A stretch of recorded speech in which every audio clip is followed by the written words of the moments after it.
மக்கள் விஷயத்தில் எடுத்தாங்க பாருங்க ஒரு இது. அதாவது காமராஜர் ஐயாவை பற்றி பேசிட்டாங்க அப்படின்ன பொழுது கூட ஒரு விமர்சனமோ ஒரு கோவமோ வரல.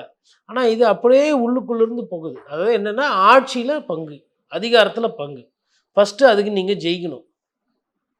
அது ஏன் கேட்கக்கூடாதுன்ற ஒரு கேள்வி இருக்குல்ல. அருமையான இடத்துக்கு வந்தீங்க. அது ஏன் கேட்கக்கூடாதுன்ற அந்த கேள்வி வந்திருக்குன்னா, தாவேக்கான்னு ஒரு கட்சி இல்லைன்னா இவங்க கேட்டிருக்க மாட்டாங்க.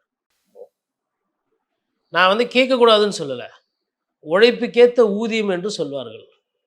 நம்மளுக்கு கை எவ்வளோ இருக்கோ அதுக்கேற்ற வீக்கம் இருந்தால் அது வந்து பிரச்சனை இல்லை.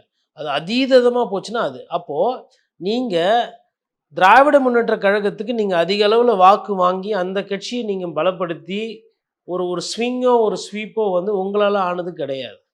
நீங்கள் வந்து திமுகவோட இருந்து பயணம் பண்ணுறீங்க.